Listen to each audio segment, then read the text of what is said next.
Hello students, कैसे हो आप सब। उम्मीद करता हूँ आप और आपकी जो स्टडी है बहुत अच्छी चल रही है। आज की वीडियो में हम क्लास 10th का जो चैप्टर नंबर 10th है उसकी हम सेकंड एग्जाम्पल को डिस्कस करने वाले हैं। फर्स्ट एग्जाम्पल को हमने लास्ट वीडियोस में डिस्कस किया था और इस पूरे चैप्टर का जो इस पूरे चैप्टर की जो प्लेलिस्ट है वो आपको नीचे डिस्क्रिप्शन बॉक्स में जो है वो मिल जाएगी। एग्जाम्पल को पढ़ते हैं, बड़ी ही इंपॉर्टेंट है। Two tangents T P and T Q are drawn to a circle with centre O from an external point T. तो हमेशा डायग्राम बनानी सीखा करो, ठीक है। तो ये एक सर्कल है जिसका सेंटर कितना है ओ। तो एक एक्सटर्नल पॉइंट टी से दो टेंजेंट्स हैं, ठीक है। तो ये कौन कौन सी हैं? T P and T Q, दो टेंजेंट्स हैं। तो मुझे इतना पता कि ये बराबर है। ये हमने थ्योरम 10.2 में सीखा था, ठीक है। और वो हमें बोल कह रहे हैं prove that angle P T Q, मतलब ये वाला एंगल, ठीक है, और O P Q twice the angle O P Q, O P Q, ये वाला एंगल ओ पी क्यू, ठीक है। ये वाला और इस एंगल के बीच में हमें रिलेशन निकालना है, ठीक है। वो कैसे निकालना है वो बाद की बात है, पहले डायग्राम समझ में आई। एक एक्सटर्नल पॉइंट से मतलब दो टेंजेंट्स ड्रॉ की गई हैं ताकि आपको ऐसा लगे कि सर आपको तो डायग्राम आती है, हमें कैसे बनानी आएगी। एक्सटर्नल पॉइंट से डायग्राम की दो मैंने टेंजेंट्स बना ली। वो बोल रहे हैं कि एंगल पी टी क्यू, अब ये तो मुझे पता कि ये वाला है। अब वो बोले ओ पी क्यू, ओ को पी से मिलाया, पी को क्यू से, तो ओ पी क्यू एंगल बन गया। तो ये एंगल और इन एंगल के बीच में मुझे रिलेशन निकालना है। तो सबसे पहले यहाँ पर डायग्राम बना लेते हैं। अब देखो ये हमारी डायग्राम है, ये हमारा क्वेश्चन है। तो क्वेश्चन आपको अच्छे से समझ में आ चुका कि हमें क्या प्रूव करना है। अब उसके बाद ये होता है कि हमें क्वेश्चन को स्टार्ट कैसे करना है। सबसे बड़ी प्रॉब्लम ही यही होती है, ठीक है, कि क्वेश्चन को सर हम स्टार्ट कैसे करेंगे। तो मैं आपको हमेशा यही बोलता हूँ कि जो आपके पास इंफॉर्मेशन है, देखो वैसे तो पिछली इंफॉर्मेशन आपको हमेशा काम आएगी, बट ये मैं अपने एक्सपीरियंस से बोल सकता हूँ कि जो आपको लेटेस्ट टॉपिक करवाया गया वो ना 80% यूज़ होगा। ऐसा नहीं है कि सारा कुछ पीछे में से क्वेश्चन पूछ लिया गया। जो आपको लेटेस्ट सिलेबस करवाया गया उसके उसमें से आपको 80% मतलब आपको काम आने वाला, वो मतलब उसकी इंपॉर्टेंस ज़्यादा है जो हमने लेटेस्ट की है। तो हमने लेटेस्ट दो चीज़ें की हैं, थ्योरम 10.1, थ्योरम 10.2। थ्योरम 10.2 कहती है कि अगर बाहर के पॉइंट से दो टेंजेंट्स ड्रॉ की जाएँ तो वो दोनों बराबर क्या होती हैं? बराबर। ये आपके सामने है। तो मतलब इस थ्योरम का हम यहाँ पर यूज़ करने वाले हैं। तो यहाँ पर ये जो दोनों साइड्स हैं ये क्या हैं? बराबर। मैं आपको लिख के भी दिखाऊंगा। और दूसरी, मैं जस्ट आपको प्लॉटिंग बता रहा हूँ। दूसरी बात क्या होती है कि अगर किसी टेंजेंट को अगर हम पॉइंट ऑफ कॉन्टैक्ट को सेंटर से मिलाएं, ये हमारी थ्योरम 10.1 कहती है कि वो एंगल क्या होता है? 90। तो ये दोनों मतलब कंसेप्ट मैं यहाँ पर यूज़ कर सकता हूँ, ठीक है। अब क्योंकि मतलब कि मुझे यहाँ पर एंगल्स की बात हो रही है तो एंगल मुझे बार बार, चलो पहले एक बार ऐसा करते हैं, सेंस मैं आपको लिख के दिखाता हूँ थ्योरम 10.2। देखो जैसा कि मैंने आपको बताया वो मेंशन करना पड़ेगा। मैंने थ्योरम 10.2 मेंशन कर दी कि बाहर के पॉइंट से अगर दो टेंजेंट्स ड्रॉ करेंगे तो वो आपस में क्या है? इक्वल है। अब आपको पता है कि हम यहाँ पर देखो, अब आपके मन में ये क्वेश्चन होगा सर हम कैसे स्टार्ट करेंगे। देखो यहाँ पर एंगल्स की बात हो रही है तो मैं एंगल का ही कंसेप्ट यूज़ करने वाला हूँ। आपको पता है कि अगर ये इक्वल साइड्स हैं तो इनके अपोजिट एंगल भी क्या होते हैं? इक्वल, ठीक है। तो इसका मतलब देखो T P Q, T P के सामने कौन सा एंगल है? ये टी पी साइड है, इसके सामने टी क्यू पी एंगल है। और टी क्यू के सामने कौन सा एंगल है? टी पी क्यू, ठीक है। मैं रीज़न यहाँ पर मेंशन कर दूँ, पेपर में आप इसको मेंशन करो चाहे ना करो, मैं यहाँ पर आपको सब कुछ बता रहा हूँ ताकि आपको जितना जरूरत रखे आप नोट्स में सब कुछ लिख लो। उसके बाद जितना कुछ लिखना होगा पेपर में आपको अपने अकॉर्डिंग जो है वो लिख लेना। अब देखो ये बार बार टी पी क्यू या टी क्यू पी बार बार लिखना मुश्किल है। ऐसा करते हैं इनको नेम दे देते हैं, ठीक है। तो इसको 1 दे दो, कुछ भी रख लो। ये आपका 2 है, ठीक है। ये पी एंगल हो गया, ये आपका 3 है। अब इसको भी नेम दे दो, ये 4, ठीक है। जस्ट मैंने जानबूझ के लिखा है। तो यानी कि यहाँ पर हमें प्रूव क्या करना है? पी टी क्यू, यानी कि बेसिकली देखा जाए angle 1 is equal to 2 times angle O P Q, 4, ठीक है। तो ये हमें बेसिकली प्रूव करना है। जस्ट मैंने आपकी वैसी नॉलेज के लिए लिख दिया। तो देखो हमें कैसे स्टार्ट करना है। यहाँ पर मैं लिख देता हूँ टी क्यू पी कौन सा एंगल है?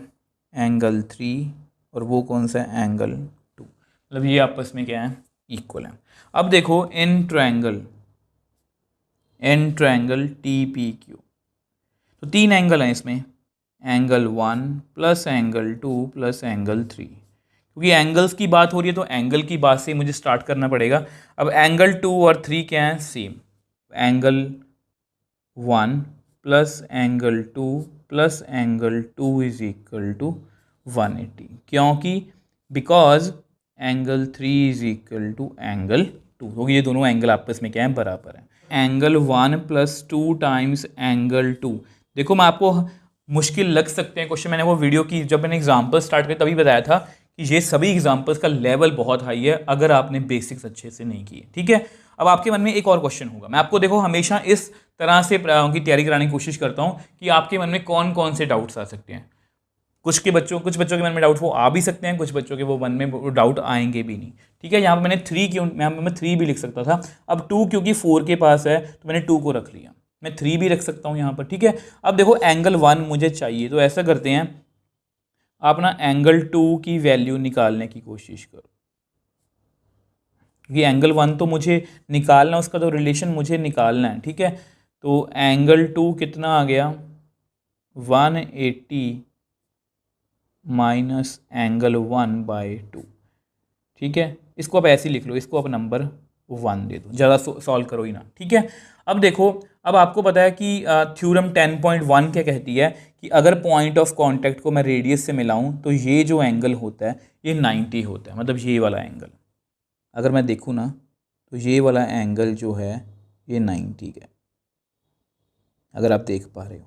ठीक है, तो ये भी मैं आपको यहाँ पर लिख के दिखा देता हूँ।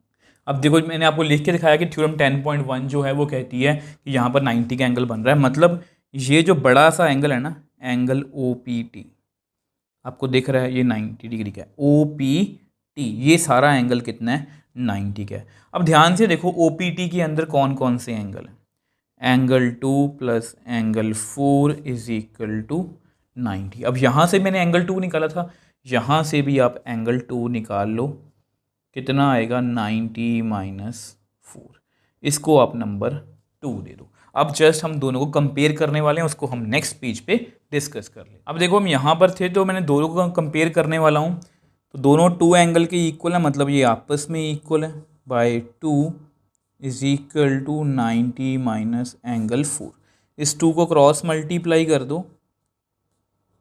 ठीक है, देखो ऐसे क्वेश्चंस ना ऐसे होते हैं कि आपको पहली बार में समझ नहीं आते, तो 2 × 90 कितना आएगा, 180, 2 × एंगल 4, अब इसको 8 मत कर देना, तो ये आपस में कट गया, 180 और 180, तो मेरे पास रह कितना गया, अब इस माइनस का तो कोई फ़ायदा नहीं है, माइनस को भी कट कर दो, तो एंगल 1 = 2 टाइम्स एंगल 4। एंगल 1 कौन सा है, वही लिखते हैं, वही लैंग्वेज में, PTQ, 2 टाइम्स एंगल 4 कौन सा है, OPQ।